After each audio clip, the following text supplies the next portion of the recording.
పరిశుద్ధాత్మ దేవుని కృప, దయా జాలి కరుణ, తర్వాత విజ్ఞాపనాత్మ, తర్వాత అక్క సహవాసము, అందుని బట్టి మీకు లెక్కలేని వందనాలు. అక్క పర్మిషన్ ఇస్తే చిన్న సాక్ష్యం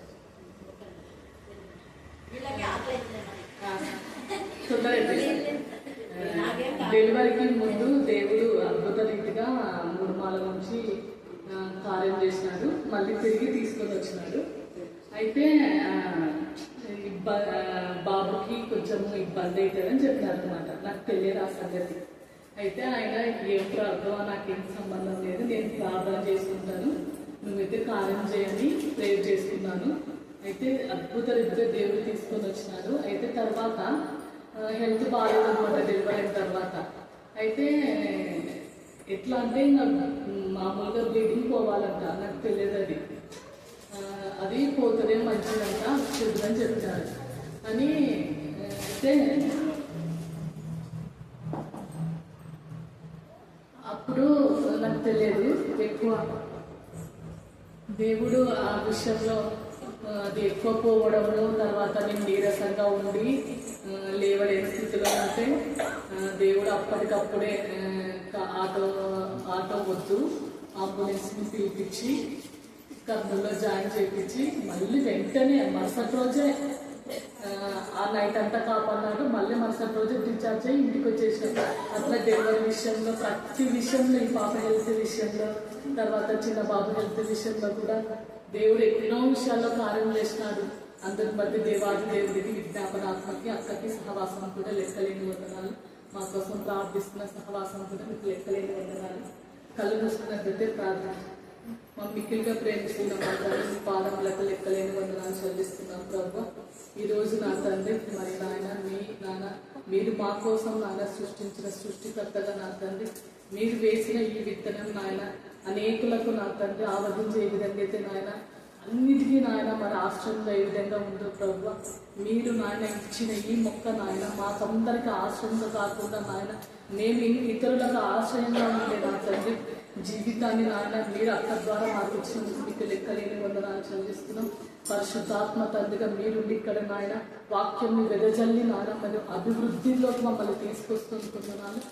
ఐమావతిలో నాయన పరిశుద్ధాత్మ తండ్రిగా మీరుండి నాయన మీరు ఇచ్చిన నాయన ప్రతి ఒక్క అమూల్యమైన వాక్కును మా హృదయంలో నాయన సంధింపజేసిన ఆ తండ్రి ఒక మెట్టు ఎదింపడానికి దయ చూపించినందుకు మీకు వందనాలు.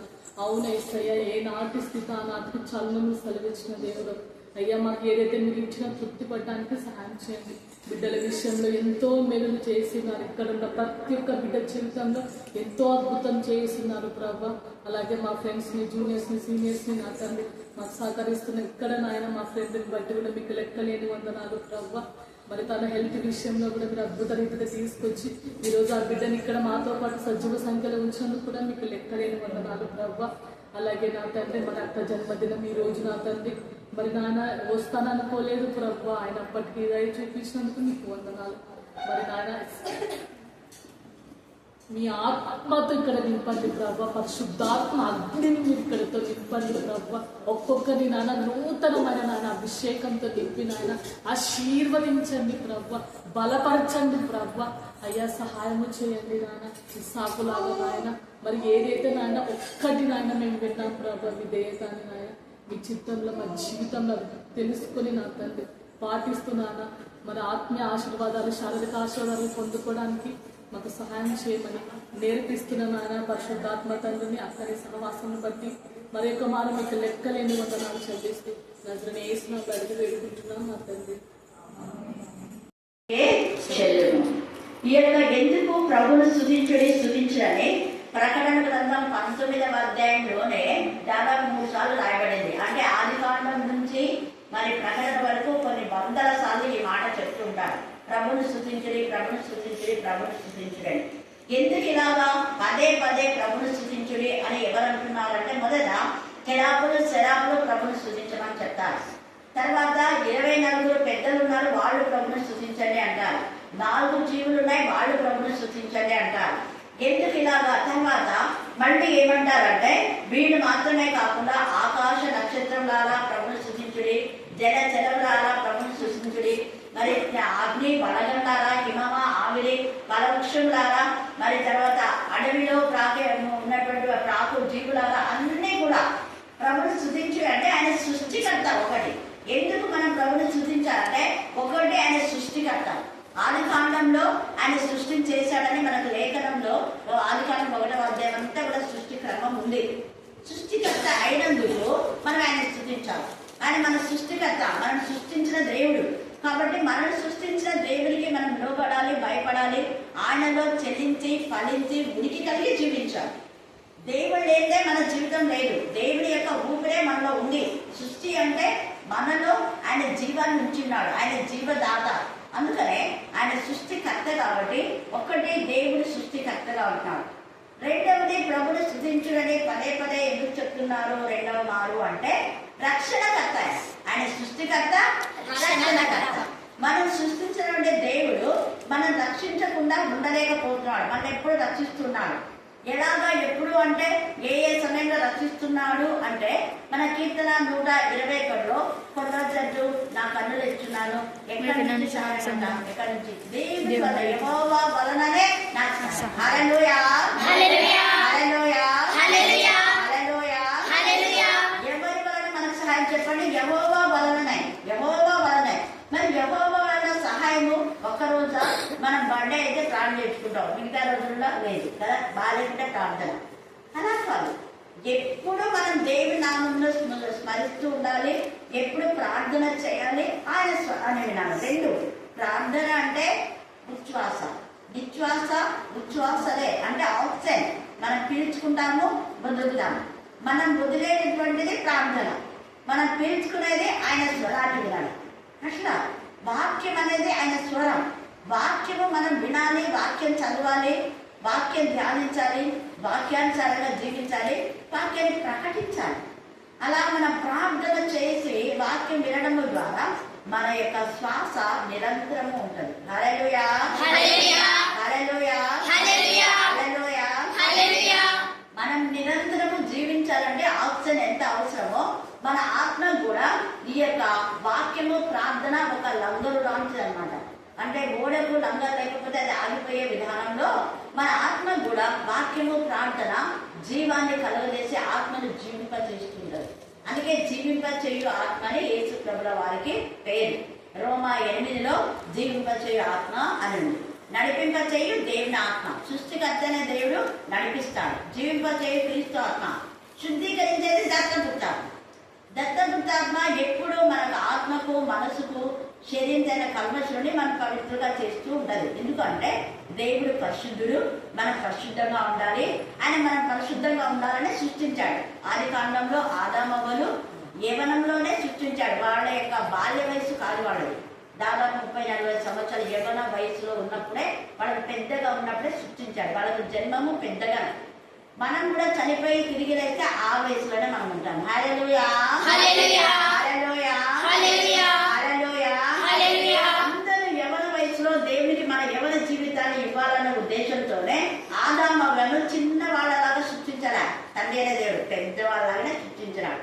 అంటే వాళ్ళ యుక్త వయసు అంటే పెద్దవాళ్ళు అయినా కూడా వాళ్ళు పరిశుద్ధంగా ఉన్నారు, వాళ్ళు పరిశుద్ధమైన తలంపులో ఉన్నారు. చిన్నపిల్లలాగానే పుట్టినటువంటి వాళ్ళ వయసు అప్పుడు 30 ఉండొచ్చు, 40 ఉండొచ్చు, కానీ వాళ్ళు 60 పుట్టారు. అంత పెద్ద వాళ్ళనే దేవుడు చేశాడు. వాళ్ళు అలా పరిశుద్ధంగానే చేశాడు. మనం కూడా చిన్న పిల్లలు ఎలాగో పరిశుద్ధంగా ఉంటారు, పరిశుద్ధమైన జీవితంలో మనం ఉండాలన్నది దేవుని యొక్క ఉద్దేశం. అందుకని పరిశుద్ధాత్మ ఎప్పుడూ మనల్ని శుద్ధి చేస్తూ ఉంటది.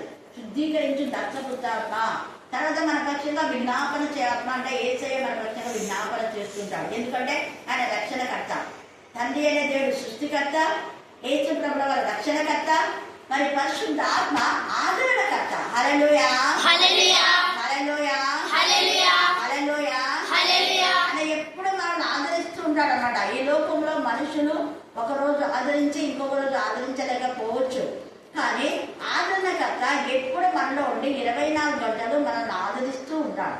అదే ఆయన మనలో నివాసం చేస్తూ ఉంటాడు. అందుకే యేసు ప్రభుల వారు శిష్యులతో అన్నారు, నేను ఇక్కడి నుంచి వెళ్ళిపోయిన తర్వాత ఆదరణకర్త మీ దగ్గరికి వస్తాడు, ఆయన ఎప్పుడు మీతో ఉంటాడు. నిన్న ప్రార్థనలో పరిశుద్ధాత్మదేవుడు ఎంత అందరినీ తాకాడు. ఆయన రక్తమే ప్రోక్షించిన పదే పదే మీరు కూడా యేసు రక్తమే, యేసు యేసు రక్తాన్ని గురించి ఎక్కువ ధ్యానం చేయండి. యేసు రక్తంలో స్వస్థత, యేసు రక్తంలో బలం, యేసు రక్తంలో శక్తి. యేసు రక్తం మన హీమోగ్లోబిన్ కణాల్లో ఉంది అంటే మనకు కావాల్సిన జ్ఞానాన్ని, మనకు కావలసిన పరిశుద్ధత, మనకు కావలసిన నిత్య జీవితంలో కావలసిన ఎదుగుదల అన్ని దేవుడిస్తాయి. ఆయన రక్తము శక్తివంతమైనది, ఆయన రక్తము సజీవమైనది, ఆయన రక్తము బలమైనది, ఆయన రక్తము స్వస్థపరిచేది, ఆయన రక్తము ఆదరించేది కూడా.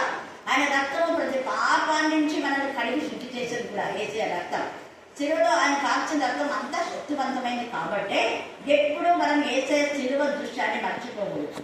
ఆయన చేసిన శిలువ కార్యాన్ని ఎప్పుడు మనం తలపోస్తూనే ఉండాలి. అందుకనే ఇక్కడ తండ్రి అయిన దేవుడు, తండ్రి కుమార పరిశుద్ధాత్మ అంటే తండ్రి అయిన దేవుడు సృష్టికర్త, యేసు ప్రభుల రక్షణకర్త, పరిశుద్ధాత్మ ఆదరణకర్త. ఈ తండ్రి కుమార పరిశుద్ధాత్మలు ఎప్పుడూ మనలో నివాసం చేస్తూనే ఉంటారు. అందుకే ఆది కాండంలో నరులను చేయుదము అన్నారని చేస్తాను అని చెప్పాలి. ఎక్కడైనా తండ్రి కుమార పరిశుద్ధాత్మలు కలిసే ఉంటారు, విడివిడిగా కాదు, విడివిడిగా కాదు. మనం చేయుదము అని అంటారట. అందుకనే ఈ సమయమందు మనం ఎప్పుడూ తండ్రి కుమార పరిశుద్ధాత్మను కలిగి దేవునికి మహిమకరంగా మనం జీవించాలని ఇక్కడ వీళ్ళు పదే పదే ప్రభుని స్తుతించండి ముమ్మారు చెప్తున్నారు. అంటే తండ్రి కుమార పరిశుద్ధాత్మ, తండ్రిని స్తుతించండి, ప్రభు అయిన యేసు ప్రభుని గురించి స్తుతించండి, పరిశుద్ధాత్మల గురించి స్తుతించండి అని అక్కడ ముమ్మారు ప్రభుని స్తుతించుడే పెద్ద అక్షరాలతో ప్రభువుని స్తుతించుడే అనే పదము పెద్ద అక్షరాలతో రాయబడింది కదా మీ బైబిల్లో కూడా. అందరి బైబిల్లో ప్రభుని స్తుతించుడి అనేది కొంచెం పెద్ద అక్షరాలతో రాయబడి ఉన్నది. అంటే మనం కూడా మన జీవితంలో ప్రాధాన్యత ఇవ్వాలి అని ఇక్కడ అంటాం. అందుకే ప్రభుని స్తుతించుడి. ఎందుకంటే రక్షణ, మహిమ, ప్రభావములు మన దేవునికే చెల్లును. ఆయన రక్షకుడు కాబట్టి మనం ఆయన స్తుతించాలి. దేవుడు మన సృష్టికర్త కాబట్టి మనం స్తుతించాలి. పరిశుద్ధాత్మ ఆదరణకర్త కాబట్టి ఎప్పుడు ఆదరిస్తున్నాడు. 24 గంటలు మన అమ్మ నాన్న మనతో ఉంటారా? ఉండరు. కానీ 24 గంటలు ఎవరు ఉంటారు మనతో? దేవుడు. ఆయన దూతలు మనతో పాటు ఉంటారు. మనం స్కూల్కి వెళ్ళినా, కాలేజీకి వెళ్ళినా, పనులకు వెళ్ళినా మన అమ్మ నాన్న మనతో పాటు వస్తారా? రాదు. మనం ఎక్కడికి వెళ్ళినా దేవుడు ఉన్నాడు చూస్తున్నాడు అని భయంతో మనం ఉండాలి. ప్రార్థన చేస్తున్నా దేవుడు ఇస్తున్నాడని మనం సెల్ ఫోన్ చూడకూడదు, మాట్లాడకూడదు. దేవుడు ఉంటే మాట్లాడతామా? కలెక్ట్ ఉంటే మాట్లాడతామా? మాట్లాడదు కదా. మరి కరెక్ట్ కంటే దేవుడు గొప్ప కదా. ఇంటర్ సైలెంట్లో ఉండాలి. ప్రార్థన అంటే దేవుడితో మాట్లాడుతున్నాం. ప్రార్థన ఏం చేస్తున్నారు అని మనం కూడా ప్రార్థన ఏకీభవించాలి. అందరం ఏకంగా కూడా ప్రార్థన చేస్తే ప్రార్థన దేవుడికి ఎప్పుడైనా శ్వాసన రాదు. అందుకనే రక్షణ, మహిమ, ప్రభావంలో ఆయనకే కలుగు అంటాడు. ఎందుకు మహిమ ఆయనకంటే ఆయన మరణం చేయించి తిరిగి లేచాడు. మహిమ దేహంతో మనం రక్షించి మనం కూడా మహిమ దేహంతో చేయడానికి ఆయన మరణం జయించి తిరిగి లేచి ఆయన మహిమ దేహంతో వెళ్ళి మనను కూడా మరణించిన తర్వాత మనం కూడా మహిమ దేహంలో ఇవ్వడం కోసమే ఆయన మహిమ అని మనం తెలియచేయాలి. ప్రతిదీ దేవునికి మహిమ చెల్లించేలా చేయాలి. మన పనులు, మన చేతులు, మన చూపులు, మన నడక దేవునికి మహిమకరంగానే ఉండాలి. మనం పాడిన మహిమ కలగాలి, వాక్యం చెప్పిన మహిమ కలగాలి, ప్రార్థన చేసిన మహిమ కలగాలి. మనం ఏదైనా అన్నదానం, గోదానం, వస్తుదానం ఏదైనా ఆయన నామం పేరునే చేయాలి. అందుకే పదే పదే మీకు యేసు నామంలో సంపూర్ణమైన స్వస్థత, ఆయన నామంలోనే స్వస్థత. ఎవరు ప్రార్థన చేసినా ఆయన నామమే మనం స్వస్థపరిచేది. ఆయన రక్తమే మనం స్వస్థపరిచేది. ఆయన రక్తమే మనకు జీవాన్ని ఇచ్చేది. ఆయన రక్తమే మనకు పాప శాపం నుంచి విడుదల, విమోచన. ఆయనకు విమోచకుడు అని కూడా పేరు, చాలా పేర్లు ఉన్నాయి. యేసై ఆయన విమోచకుడు. మనం అంటాం కదా రిడీమర్ అని. Jesus is my redeemer, Jesus is my saviour కదా. ఎన్నిగా అలాగా ఆయన ఒక మంచి కంఫర్ట్గా ఉన్నారు అని మన ఇంతగా ఆయన క్రియేటర్గా ఉన్నారు. ఇవన్నీ కూడా మనం చెప్తూనే ఉంటాం వాక్యాలు చెప్పేటప్పుడు. హల్లెలూయా, హల్లెలూయా, హల్లెలూయా, హల్లెలూయా. రోజు ఆ పదాన్ని Jesus is my redeemer, Jesus is my comforter, Jesus is my redeemer అని అదే పదే పదే చెప్తుంటే అపవాదు నుంచి ఆయన విడిపించేవాడు. Jesus is my saviour. ప్రతిరోజు మనం కాపాడుతున్నాడు, ఆయన ఆదరిస్తున్నాడు. అందుకే రక్షణ, మహిమ, ప్రభావములు ఆయనకే చెల్లు. రక్తస్రావం గల స్త్రీ అక్కడ యేసయ్య చెంగు పుట్టినప్పుడంట ప్రభావము ఆయనలో నుంచి ఆమెలోకి వెళ్ళిందంట. అంటే లాక్కునింది. యేసయ్య ప్రభావము ఆమె లాక్కునింది. మనం కూడా యేసయ్య ప్రభావాన్ని లాక్కునే వాళ్ళంగా ఉన్నాం. ఎలాగా అంటే మనం స్తుతించడం కాదు, ప్రార్థించడం కాదు, ధ్యానించడం కాదు, ఉపవాస ప్రార్థనలో ఆయన ప్రభావంతో మనం నింపబడతాం. నేను స్థుతి చేసినప్పుడు దేవుని ప్రభావం అందరినీ తాకింది. ఆయన ప్రభావం గల దేవుడు, అందుకే ప్రభావం ఆయనకు ఆవర్తించాలి, దేవునికే చెల్లును అని అంటున్నాడు. ఆయన తీర్పులు సత్యములు న్యాయంలో ఉన్నాయి. లోకంలో తీర్చే తీర్పులు లాగా ఉండవు దేవుని తీర్పులు. లోకంలో డబ్బు తీసుకొని న్యాయాన్ని అన్యాయం చెప్తారు కదా, అబద్ధ సాంఖ్యాలు చెప్తారు. కానీ దేవుడు అలా చేయడు. సత్యము న్యాయం, సత్యంగా ఉంటుంది, న్యాయంగా ఉంటుంది. ఒకవేళ మనకు అన్యాయం ఇక్కడ జరిగినా దేవుడు మనకు న్యాయం చేయాలి. మన పైన అబద్ధాలు మాట్లాడినా కూడా దేవుడు వీళ్ళు చెప్పింది అబద్ధము, వీళ్ళది నిజంగా ఇది అని దేవుడు మన పక్షంగా సాక్ష్యం ఇస్తాడు. రోమా 8లో రాయబడింది, సాక్ష్యం ఇచ్చు ఆత్మ నీ గురించి నా గురించి సాక్ష్యం ఇస్తారు. వీళ్ళు నా పిల్లలు. మోషే గురించి దేవుడు సాక్ష్యం ఇచ్చాడు. మోషే నా ఇళ్ళంతట్లో నమ్మకమైన వాడన్నమాట. తర్వాత మనం చూస్తే సంఖ్యాకాండం 12లో మోషే సాత్వికుడు.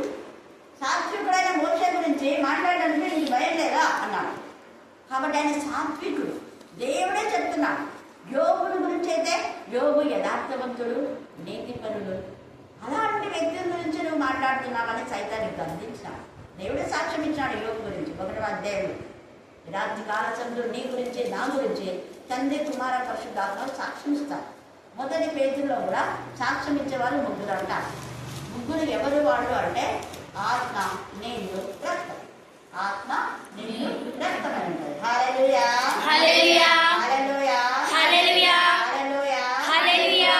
అంటే ఆత్మ అంటే తండ్రి, రక్తం అంటే కుమారుడు, తర్వాత నీళ్లు అంటే పరిశుద్ధాత్మ. చూడండి ఇక్కడ కూడా తండ్రి కుమార తండ్రి కుమార పరిశుద్ధాత్మ మనకు సాక్ష్యం ఇస్తాడు. కాబట్టి తండ్రి వేరు కాదు, కుమారుడు వేరు కాదు, పరిశుద్ధాత్మ వేరు కాదు. తండ్రి కుమార పరిశుద్ధాత్మ ఒకటే, 3 కలిసి మనం నివాసం చేస్తాడు. అందుకే 2వ కొరింథీ 6వ అధ్యాయం 18 కూడా మేము వారిలో నివసించి సంచరించు, మేము వారిలో నివసించి సంచరించు, వారితో కూడా భోజనం చేస్తాడు. ఎంత తేజగా పరిశుద్ధాత్మ మాట్లాడతారు. కాబట్టి తండ్రి కుమార పరిశుద్ధాత్మ మనకు తోడుగా ఉన్నారు. మనం దేనికి భయపడిన అవసరం లేదు. ఈసారి కాపాడేవాడికి ఉంటాం నిద్రపోడు. కొందరు మన కళ్ళు ఎత్తిన సహాయం మనకు దేవుడి నుంచి వస్తుంది, వేరే విధానంలో మనకు రాదు. ఆయన మనకు మధ్యవర్తిగా ఉంటాడు. ఆయన తండ్రిగా ఆదరణకర్తగా, ఆశ్చర్యదూతంగా, ఒక మంచి స్నేహితుగా, ఒక మంచి నాయకుడిగా, ఒక మంచి గైడ్గా, ఒక మంచి విడుదల మోచుగా, న్యాయాధిపతిగా, లాయర్గా, మరి ముఖ్యంగా అన్నిటికంటే ముఖ్యంగా బోధకుడిగా ఉంటాడు. రోజు మన పైన దృష్టించి మనకు ఆలోచన చెప్తాను బోధకుడిగా. ఎంత చక్కగా కీర్తన 30 మనం చూస్తే అక్కడ 34:8 వచనంలో ఆయన మనకనే దృష్టించి ఆలోచించారు. ఎప్పుడు ఆయన దృష్టించి ఆలోచన చెప్తే అంటే 32లో అతిక్రమంలో మనం ఒప్పుకున్నాం. ఆత్మలో కపటం లేకుండా ఉంటే ఆత్మ విషయమే దీనులైన వారు ఎలా ఉంటారు, ధన్యులుగా ఉంటారు. కాబట్టి దేవుడు మనకు సహాయం చేసి మంచి ఆలోచన ఆయననే ఇస్తాడు. మనం నడవలసిన మార్గంలోన ఆయన మనకు సరళం చేస్తాడు. కాబట్టి ప్రతి విషయంలో మనం దేవుడి పైన ఆధారపడేవాడుగా మనం ఉండాలి. తర్వాత అన్నాడు చూడండి, ఇక్కడ ఆయన తీర్పులు సత్యం న్యాయమే ఉన్నాయి. అయితే దేవునికి విరోధమైన పాపం చేసిన వాడిని వదిలిపెట్టాడు. మనకెవరు దేవునికి విరోధంగా రూపొందిన యాజం ఏంది? ఈ యొక్క వ్యభిచారంతో, చెడు తలంపులతో, చెడులో ఉన్న వాడికి ఖచ్చితంగా శిక్ష వస్తుంది. కాబట్టి మనం చెడులో ఉన్నప్పుడు, పాపంలో నడవదు, పరిశుద్ధతలోనే మనం ఉండాలి. పరిశుద్ధత ఉండడం ద్వారా దేవుడు మనల్ని బహుగా ఆశీర్వదిస్తాడు. ఎలాగ ఆశీర్వదిస్తాడు అంటే ఇక్కడ 7వ వచనం చూడండి, విస్తారమైన జలముల శబ్దములు, బలమైన ఉరుముల శబ్దంలో పోలిన ఒక స్వరము సర్వాధికారియు ప్రభువులకు మన దేవుడు ఏలుచున్నాడు. ఆయన మన హృదయం నుండి ఏళ్తాడు. ఆయన అధికారి. ఈ లోకపు అధికారుల నుండి మనం ఏమేమో అనొచ్చు, కానీ నిజమైన అధికారి ఆయన ఏళ్తాడు. అందుకే ఇప్పుడు రక్షణ, మహిమ, శక్తి యేసుక్రీస్తు అయింది, అధికారం అయిందండి అని మన ప్రకటన 12:10లో కూడా మనం చూస్తాం. అపవాది పడద్రోయబడి ఉన్నాడు, వాడికి ఆయుధాలు లేవు, వాడు నిరాధారుడు, వాడు ఏం చేయలేడు. అయితే అధికారం క్రీస్తుది. క్రీస్తు అధికారంలో మనం ఉన్నాం.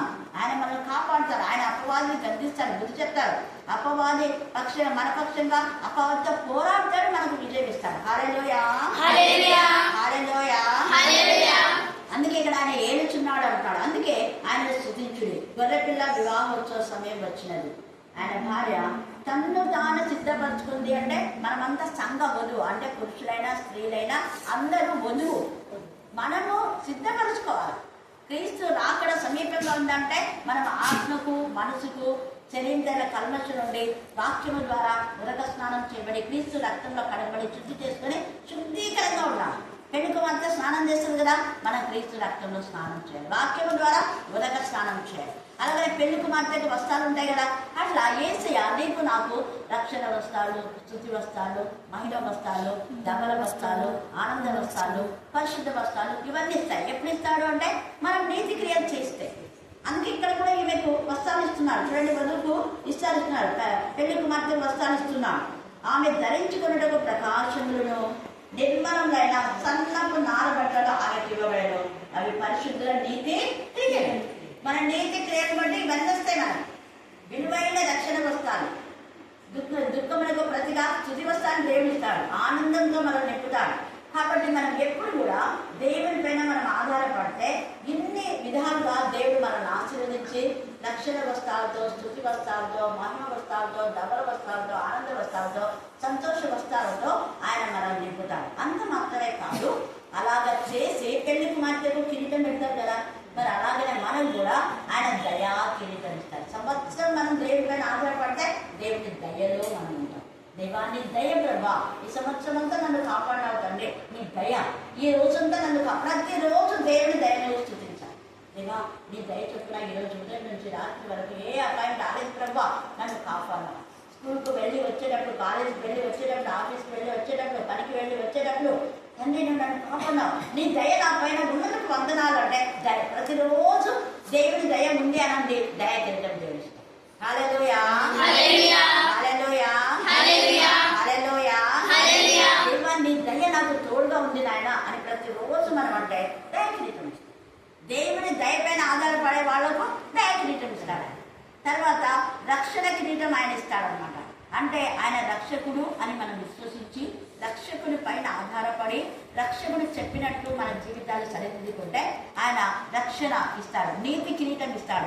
ఎప్పుడు మనం నీతిగా, నిజాయితీగా, పరిశుద్ధంగా, దేవుడు నీతిమంతుడై ఉన్నాడు, అని నీతిమంతుడు ఎవ్వరు లేదు. కానీ క్రీస్తు రక్తంలో మనం నీతిమత్వాన్ని పొందుకుంటాం.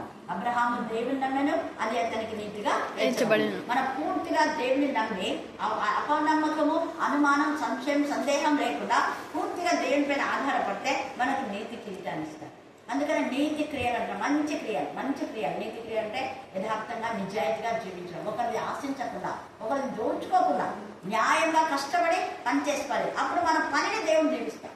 అదే అక్కడ మన పనిని దేవుడు దీవించినప్పుడు నీతి కిరీటాన్ని దేవుడు మనకి ఇస్తాడు, మహిమ కిరీటం ఇస్తాడు. మనం చనిపోయి తిరిగి లేస్తే యేసయ్యలో ఉన్నాం కాబట్టి, పరిశుద్ధతలో ఉన్నాం కాబట్టి, మనము యేసయ్య యొక్క మహిమలో, మహిమ దేహంలో మనం కూడా పాలి భాగస్తాం కాబట్టి మహిమ కిరీటాన్ని దేవుడు ఇస్తాడు. నీతి కిరీటం ఇస్తాడు, దయా కిరీటం ఇస్తాడు, మహిమ కిరీటం ఇస్తాడు, అక్షయ కిరీటం, వాడబారని మహిమ కిరీటం, అక్షయ కిరీటం. అక్షయం అంటే ఏం కాదు. ఇందులో ఒక కిరీటాలన్నీ ఒకవేళ అంటే చేసినప్పుడు కొంచెం బాగుంటాయి, తర్వాత కొంచెం వెలిగిపోతాయి కదా. మనం బంగారం పెట్టుకున్నా కూడా, అది ఎంత బంగారమైనా కూడా పెట్టుకుంటుంటే కొంచెం అది షైనింగ్ తగ్గుతుంది. కానీ ఆయన ఇచ్చేది అలా ఎప్పుడు ఉండే మహిమ, అక్షయం, క్షయం కాని మహిమ, అక్షయ కిరీటాన్ని దేవుడు మనకి ఇస్తాడు. చూడండి ఎంత ఇదిగా. తర్వాత చివరిగా జీవ కిరీటం. అది జీవ కిరీటం అంటే నిత్య జీవం. మనం ప్రభులో ఉంటే నిత్యం జీవించే వారంగా మనం ఉంటాం. కాబట్టి తండ్రి, కుమార, పరిశుద్ధాత్మలను మనం స్తుతించాలి, ఆయన పైన ఆధారపడాలి. ఆయన మన రక్షకుడు, ఆయన సృష్టికర్త, పరిశుద్ధాత్మ ఆదరణకర్త. సృష్టికర్త, రక్షణకర్త, ఆదరణకర్త. ఈ విధానంలో మనం ఎప్పుడు దేవుని పైన ఆధారపడి ముందుకు సాగుదాం. దేవుడు ఈ లేఖన భాగాన్ని దీవించి ఆశీర్వదించుగాక. ఆమేన్, ఆమేన్, ఆమేన్. చివరి Thank you, Father. Thank you, Father. Thank you, Father. Hallelujah, hallelujah, hallelujah, hallelujah. In the name of Jesus, we have victory. In the name of Jesus, we have victory. In the name of Jesus, we have victory. We praise the Lord. We thank the Lord. We worship the Lord. Thank you, my God. తండ్రి మీరే మాకు ఆశ్చర్యదుర్గమ్మ తల్లిగా, తండ్రిగా, మంచి డాక్టర్గా, లాయర్గా తండ్రి మాకు ఉంటున్నారు. అది బట్టి మీకు వందనాలు చెల్లిస్తున్నాం తల్లి. స్తోత్రం. మీరు మాకు ఇచ్చిన రక్తాన్ని బట్టి, మీకు తండ్రి దేహాన్ని బట్టి మీకు వందనాలు చెల్లిస్తున్నాం. దేవ స్తోత్రం. తండ్రి మేము ఏ యోగ్యత లేనప్పటికీ తండ్రి మీ కృప చేత మమ్మల్ని రక్షించారు. అవును దేవ, నా తండ్రి కేవలం నా తండ్రి అతిశయం మాలో లేకున్నట్లు తండ్రి మాలో తండ్రి కృపను మాకు ఇచ్చినందుకు నీకు వందనాలు చెల్లిస్తున్నాం. దేవా స్తోత్రం. తండ్రి మేము ఎప్పుడు కూడా నా తండ్రి మీ వాక్యంలో భయభక్తులకన్నా మాకు నేర్పించండి తండ్రి. నాయన ప్రతిరోజు మీ వాక్యాన్ని వింటున్నాను నా తండ్రి, సరి చేసుకోవడానికి నా తండ్రి మా హృదయాలను మీరు నా తండ్రి సరి చేయాలని ప్రార్థిస్తున్నాం. దేవా స్తోత్రం. నా తండ్రి మా హృదయంలో నా తండ్రి వాక్యాన్ని నింపుకొనడానికి నా తండ్రి మాకు సహాయం చేయండి. జ్ఞానంతో నింపండి నా తండ్రి. తండ్రి పరిశుద్ధమైన జ్ఞానంతో నా తండ్రి తెలివితోనూ నింపండి నా తండ్రి. లోకంలో తండ్రి పరిశుద్ధులుగా జీవించడానికి సహాయం దయచేయండి తండ్రి. లోకంలో ఉన్న వాటిని దేన్ని ప్రభా మేము ప్రేమింపక నా తండ్రి నీ కొరకు సాక్షిగా నిలబడడానికి సహాయం దయచేయండి నా తండ్రి. తండ్రి దుర్బోధులు ఎవరైతే చేస్తున్నారో ప్రభు వారిని బట్టి ప్రార్థిస్తున్నాం దేవా. వారిని గద్దించండి, బుద్ధి చెప్పండి తండ్రి, సరిచేయని ప్రార్థిస్తున్నాం తండ్రి. ప్రభా మొదటిగా తండ్రి నీ వాక్యం ద్వారా నా తండ్రి మాతో మాట్లాడుతున్నందుకు నీ వదనములు తండ్రి. సరిచేస్తున్న దేవా, అందుబట్టి నీకు వదనం చెల్లిస్తున్నాం ప్రభా. తండ్రి వాక్యం నా ప్రతి ఒక్కరు కూడా నా తండ్రి ప్రభా మా యొక్క హృదయంలో ప్రేమను నింపుకున్న సహాయం దయచేయండి తండ్రి. అనేకులను ఆదరించడానికి నా తండ్రి, రక్షణలోకి నడిపించడానికి నా తండ్రి మాకు సహాయం దయచేయండి తండ్రి. వినిన ప్రతి ఒక్క వాక్యం నా తండ్రి మా హృదయంలో భద్రపరచని ప్రార్థిస్తున్నాం దేవ. స్తోత్రం నీకే, స్తోత్రం నీకే, స్తోత్రం దేవ. మా ద్వారా మా కుటుంబాలను నా తండ్రి దీవించిన ప్రభా అందుబట్టి